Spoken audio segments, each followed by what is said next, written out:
Assalamualaikum warahmatullahi wabarakatuh. Saya Intan Dwi Septiani dari kelas 12 IPA 2. Di sini saya akan mempresentasikan hasil penelitian kelompok 9 yang berjudul Bahaya Radiasi Handphone Terhadap Kesehatan Manusia.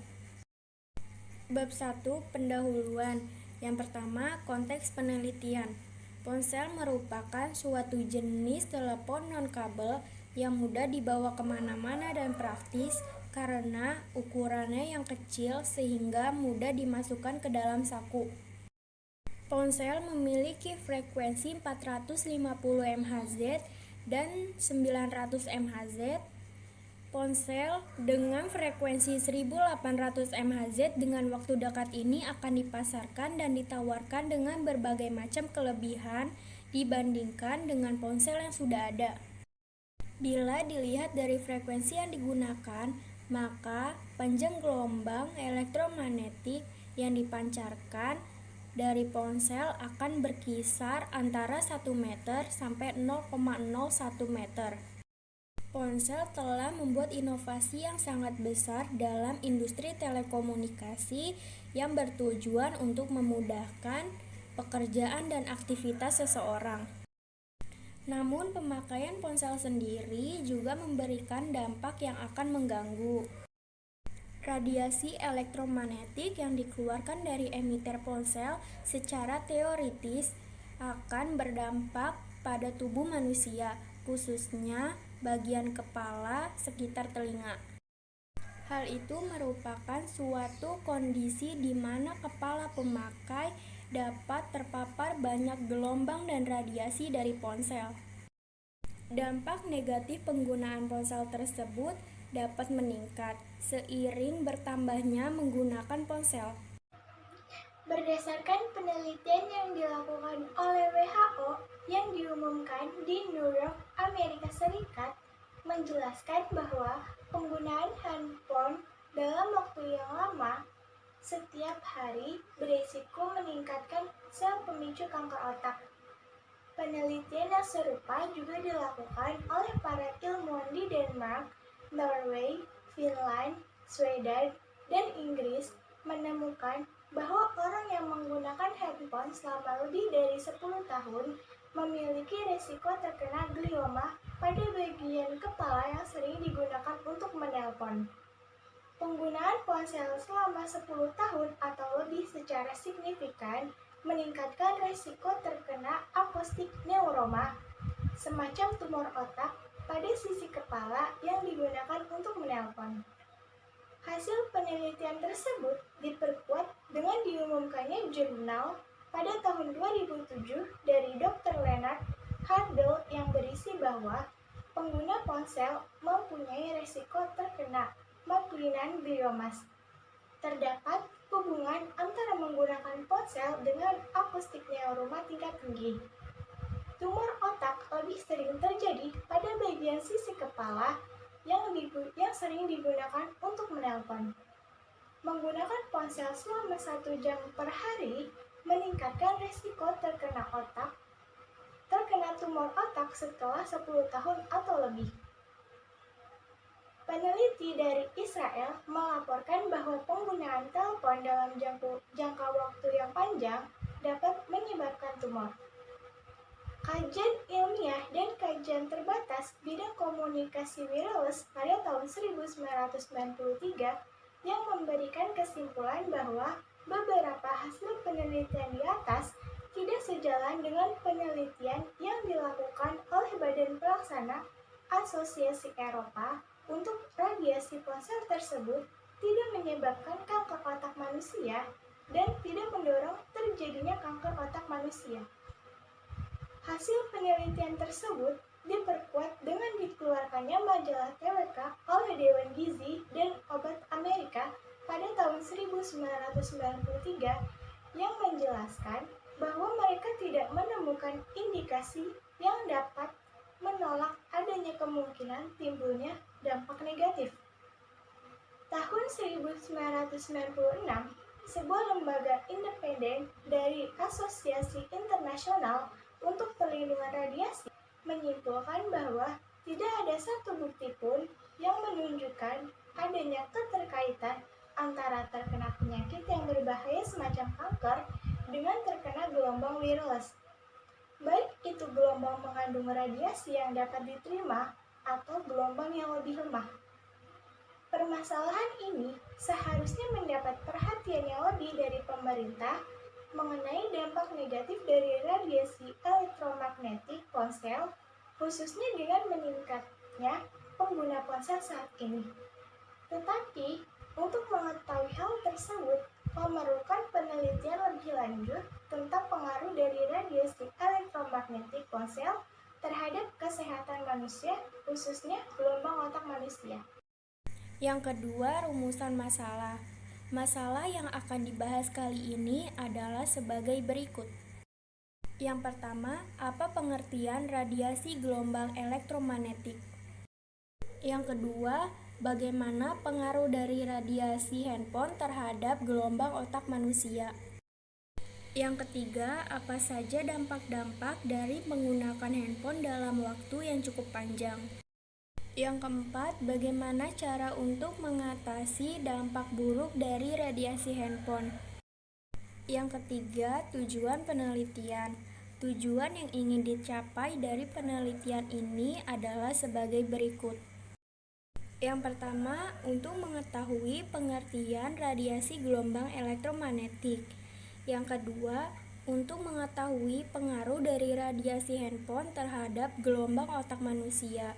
Yang ketiga, untuk mengetahui apa saja dampak-dampak yang ditimbulkan dari menggunakan handphone dalam jangka waktu yang cukup panjang.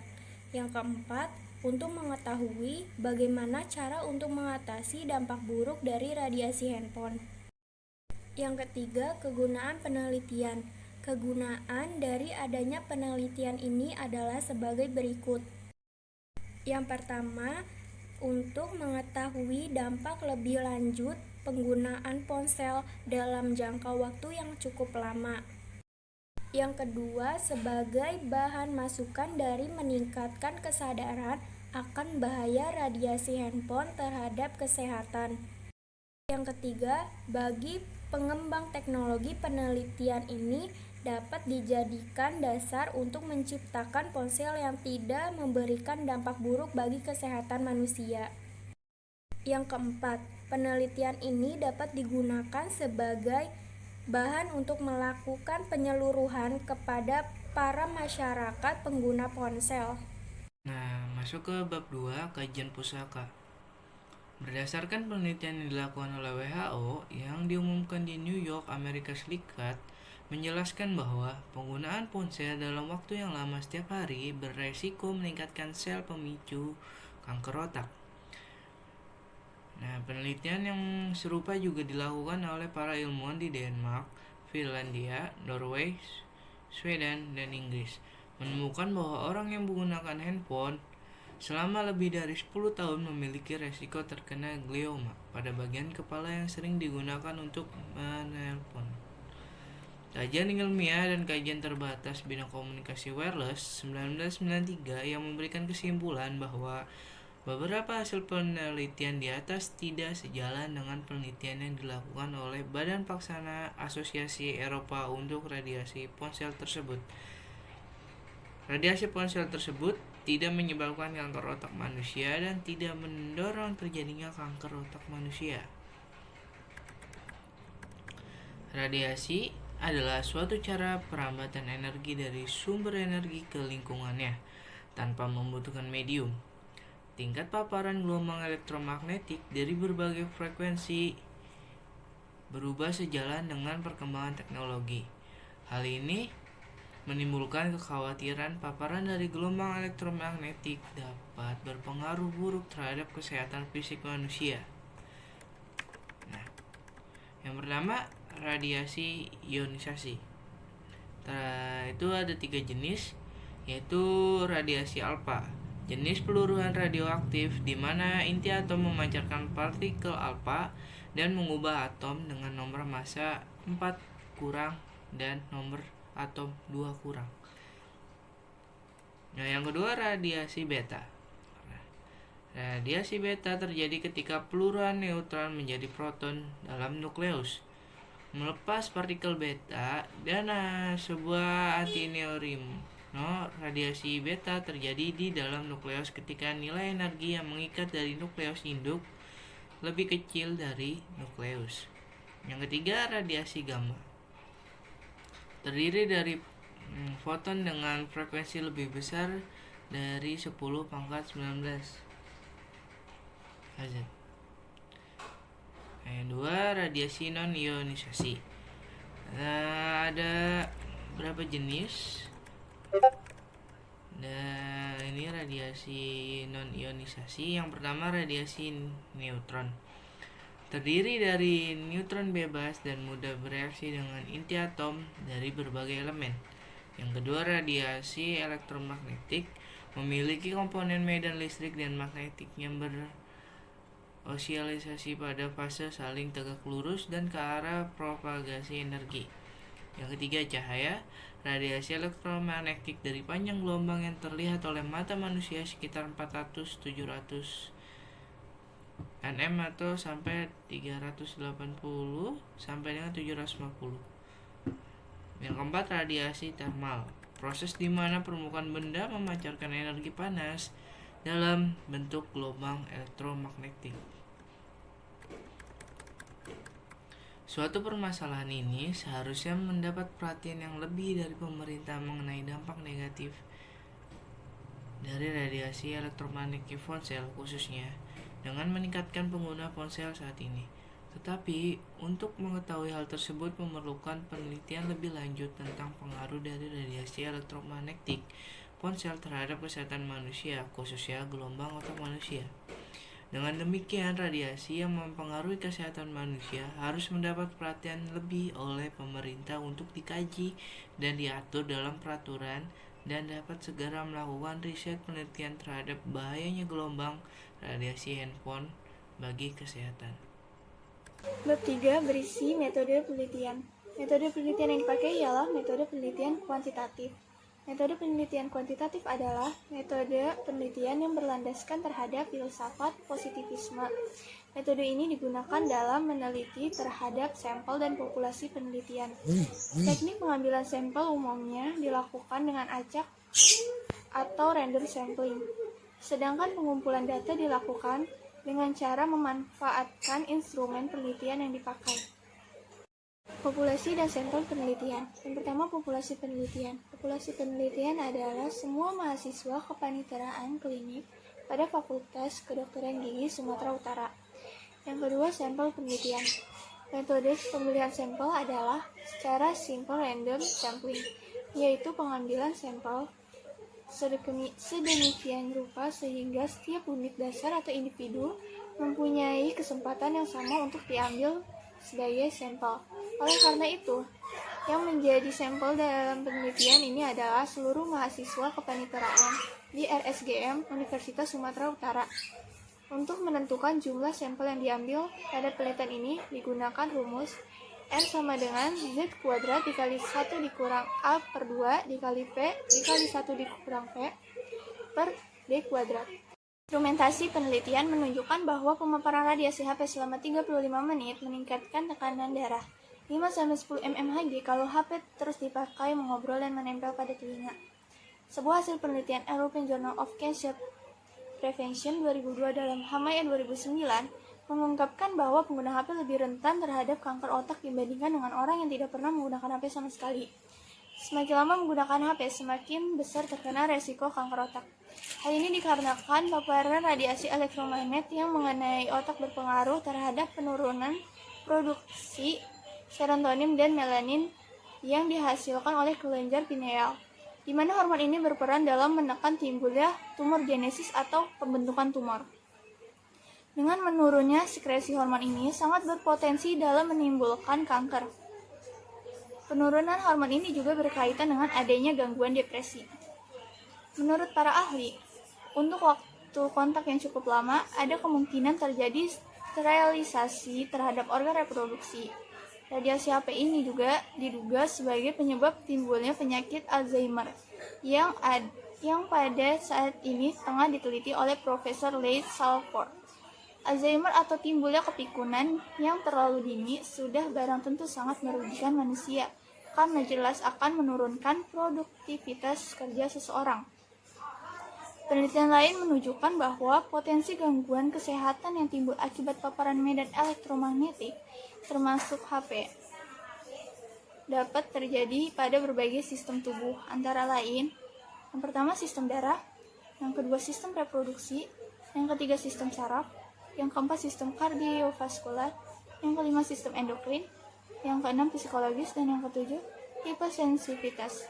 Sedangkan manifestasi dari hipersensitivitas dikenal pula dengan istilah electrical sensitivity, yang menggambarkan gangguan fisiologis berupa tanda dan gejala neurologis maupun kepekaan terhadap medan elektromagnetik dengan gejala-gejala yang khas. Sis Bruno tahun 2005. Lokasi dan waktu penelitian. Yang pertama, lokasi penelitian dilakukan di Rumah Sakit Gigi dan Mulut Fakultas Kedokteran Gigi Universitas Sumatera Utara. Yang kedua, waktu penelitian dilakukan pada bulan Mei sampai Juni tahun 2016. Bab 4 pembahasan. Pengertian radiasi gelombang elektromagnetik. Radiasi gelombang elektromagnetik adalah kombinasi medan listrik dan medan magnet yang bersosialisasi dan merambat lewat ruang dan membawa energi dari suatu tempat ke tempat yang lain. Cahaya tampak adalah salah satu bentuk radiasi elektromagnetik. Penelitian teoritis tentang radiasi elektromagnetik disebut elektrodinamik. Subbidang elektromagnetisme. Gelombang elektromagnetik ditemukan oleh Hayes Hart. Setiap muatan listrik yang memiliki percepatan memancarkan radiasi elektromagnetik. Waktu kawat menghantar arus bolak-balik, radiasi elektromagnetik dirambatkan pada frekuensi yang sama dengan arus listrik. Bergantung pada situasi, gelombang elektromagnetik dapat bersifat seperti gelombang atau seperti partikel. Sebagai gelombang, dicirikan oleh kecepatan atau kecepatan cahaya, panjang gelombang, dan frekuensi. Kalau dipertimbangkan sebagai partikel, mereka diketahui sebagai foton dan masing-masing mempunyai energi. Berhubungan dengan frekuensi gelombang ditunjukkan oleh hubungan Planck E sama dengan hV, di mana E adalah energi foton. H ialah konstanta Planck 6,626 dikali 10 dikurang 34 J.S, dan V adalah frekuensi gelombang. Einstein kemudian memperbarui rumus ini menjadi E foton sama dengan hV. Yang kedua, pengaruh radiasi handphone terhadap gelombang otak manusia. Radiasi gelombang elektromagnetik dari telepon genggam mempunyai banyak efek samping atau dampak negatif yang dapat mengganggu kesehatan manusia. Penelitian mengungkapkan bahwa radiasi elektromagnetik berpengaruh terhadap otak manusia.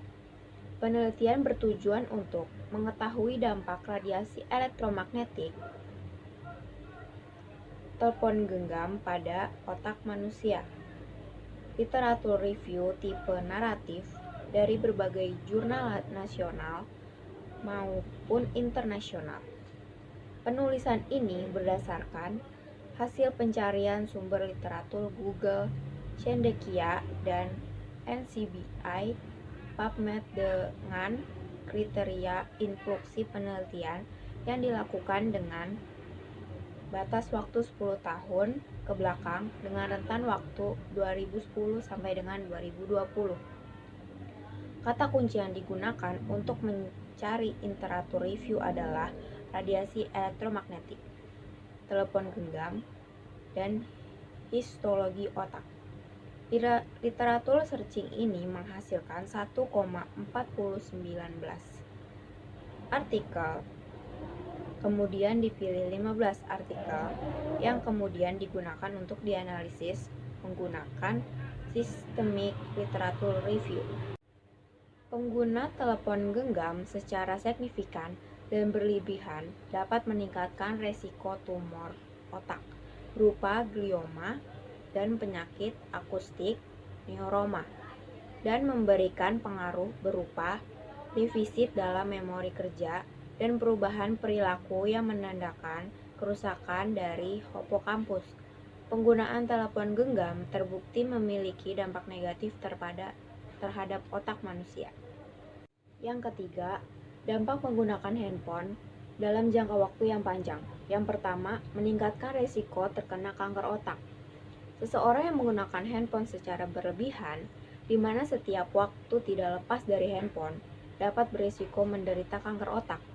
Berdasarkan penelitian yang dilakukan WHO, yang merupakan Badan Organisasi Kesehatan di Indonesia, menyatakan bahwa risiko remaja terkena kanker otak yang disebabkan oleh pengguna handphone lebih besar dibandingkan pada orang tua.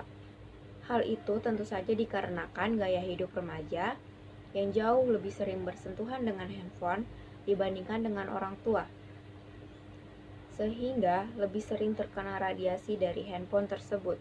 Yang kedua, dapat menyebabkan hilangnya pendengaran atau tuli.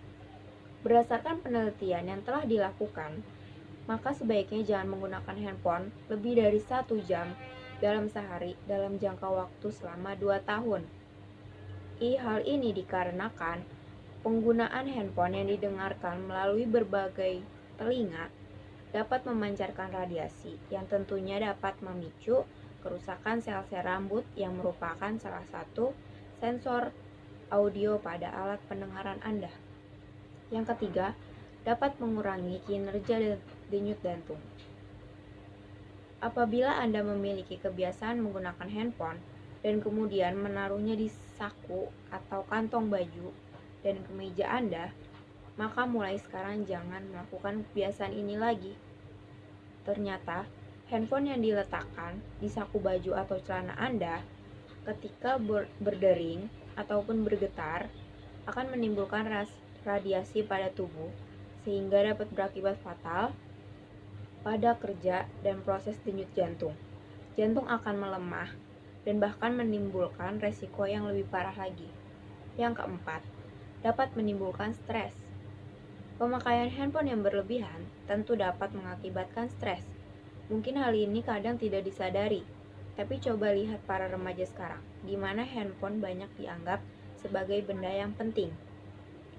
1 jam saja tanpa handphone, mereka akan merasa bingung, bahkan menimbulkan stres karena adanya ketergantungan yang tinggi pada handphone mereka. Selain itu, dikarenakan terus berkembangnya kemajuan teknologi pada handphone, di mana menimbulkan keinginan untuk memiliki handphone dengan tipe dan jenis terbaru, tidak sedikit yang dapat menimbulkan stres karena hal ini. Yang kelima, beresiko menurunkan kualitas sperma. Apabila Anda termasuk pria yang sering menaruh handphone di saku celana, maka berhati-hatilah karena handphone yang diletakkan di saku celana ternyata dapat beresiko mengurangi dan menurunkan kualitas sperma sampai dengan 25%. Lalu yang keempat, cara mengatasi dampak buruk dari radiasi handphone. Yang pertama, jangan taruh smartphone dekat telinga saat menelpon. Cara paling mudah untuk terhindar dari dampak radiasi adalah sebisa mungkin menjauhkan handphone dari tubuh kita. Hindari menelpon dengan mendekatkan telinga. Hal ini diduga mendekatkan sumber radiasi dengan otak. Jika disarankan untuk mengaktifkan loudspeaker atau menggunakan handset ketika sedang menelpon. Yang kedua, hindari membeli smartphone dengan radiasi tinggi. Setiap smartphone pasti memiliki karakter dan keunggulan yang berbeda-beda. Semua itu tergantung tipe dan produsen yang membuatnya. Nah, sebelum membeli smartphone baru, pastikan ponsel itu memiliki tingkat radiasi yang rendah. Yang ketiga, gunakan mode pesawat saat tidak digunakan. Fitur yang satu ini dapat kamu manfaatkan sebagai pembatas dampak radiasi smartphone. Jika kamu terpaksa menyimpan smartphone dalam saku pakaian, maka aktifkan mode pesawat. Dalam mode pesawat, sinyal akan mati. Hal ini akan menonaktifkan radiasi yang terpancar dari smartphone. Yang keempat, hindari menyimpan smartphone pada kantong pakaian. Bentuknya yang praktis memudahkan kita untuk menyimpannya dalam saku celana atau saku baju kita. Namun kebiasaan ini perlu dihindari karena radiasi handphone akan sangat dekat dengan tubuh dan dalam durasi yang lama. Sebaiknya kamu dapat menyimpan smartphone kamu di dalam tas. Yang kelima, batasi durasi menelpon. Sering terjadi saat menelpon saudara atau sahabat kamu sampai lupa waktu. Durasi yang lama paparan radiasi akan menambah dampak buruk untuk tubuh kamu. Apabila radiasi terbesar terjadi saat kita sedang menelpon. Jadi bicara seperlunya, jika banyak yang akan dibahas, lebih baik bertemu secara langsung. Keenam, jangan main handphone sebelum tidur. Seringkali kita menggunakan handphone hingga saat akan tidur pun masih menggunakannya. Paparan radiasi yang dipancarkan akan membuat tidur kita menjadi tidak nyenyak. Jadi sebaiknya kurangi bermain handphone saat akan tidur. Yang ketujuh, atur kecerahan layar. Intensitas cahaya yang tinggi akan menyebabkan mata kering. Tetapi jika terlalu rendah, maka akan menyulitkan kita melihat atau membaca handphone. Jadi atur kecerahan layar yang pas untuk mata kamu. Begitulah beberapa tips mengurangi dampak radiasi handphone yang bisa kamu lakukan. Tapi sebaik-baiknya kamu menghindari, akan lebih baik kurangi waktu penggunaan handphone.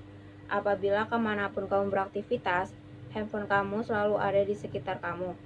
Sebaiknya kurangi aktivitas dengan handphonemu dan cari kegiatan lain dan jauh dari barang elektronik yang menjadi sumber radiasi. Bab 5. Kesimpulan dan saran. Kesimpulan, radiasi adalah suatu cara perambatan energi dari sumber energi ke lingkungannya tanpa membutuhkan medium. Tingkat paparan gelombang elektromagnetik dari berbagai frekuensi berubah secara signifikan sejalan dengan perkembangan teknologi yang menimbulkan kekhawatiran bahwa paparan dari gelombang elektromagnetik ini dapat berpengaruh buruk terhadap kesehatan fisik manusia. Penelitian mengungkapkan bahwa radiasi gelombang elektromagnetik berpengaruh terhadap otak manusia. Penelitian bertujuan untuk mengetahui dampak radiasi elektromagnetik telepon genggam pada otak manusia. Penggunaan telepon genggam secara signifikan dan berlebihan dapat meningkatkan risiko tumor otak berupa glioma dan penyakit akustik neuroma dan memberikan pengaruh berupa defisit dalam memori kerja dan perubahan perilaku yang menandakan kerusakan dari hipokampus. Selain itu, penggunaan telepon secara berlebihan juga dapat mengakibatkan hilangnya pendengaran atau tuli, dapat mengurangi kinerja denyut jantung, dapat menimbulkan stres, dan dapat berisiko menurunkan kualitas sperma. Saran: dalam menggunakan telepon, sebaiknya kita para pengguna mengetahui cara pemakaian telepon yang baik dan benar, dan lebih bijak lagi untuk menggunakannya. Bab ke-6 penutup. Dengan selesainya laporan tentang kegiatan penelitian bahaya radiasi handphone terhadap kesehatan manusia yang kami lakukan, kami mengucapkan terima kasih kepada pihak yang telah membantu dalam memberi informasi untuk menyusun laporan penelitian ini. Kami mengucapkan banyak terima kasih kepada Ibu Eni Setiawati, SPD, yang telah memberikan tugas dan izin untuk melakukan penelitian bahaya radiasi handphone untuk kesehatan masyarakat. Untuk website yang kami gunakan untuk mencari informasi yang reliable, kami mengucapkan banyak terima kasih karena telah memperbolehkan kami untuk mencari informasi dan mengambil data. Kami sadar bahwa laporan ini masih kurang sempurna. Karena itu, kami mengharapkan kritik dan saran dari semua pihak serta bimbingan yang lebih membangun lagi untuk kami. Kami juga minta maaf apabila ada kesalahan kata-kata dan pengetikan karena kami masih dalam tahap pembelajaran. Laporan ini dibuat berdasarkan informasi yang kami terima dari website resmi yang dapat dipercaya keaslian datanya. Nah, sekian kami ucapkan terima kasih.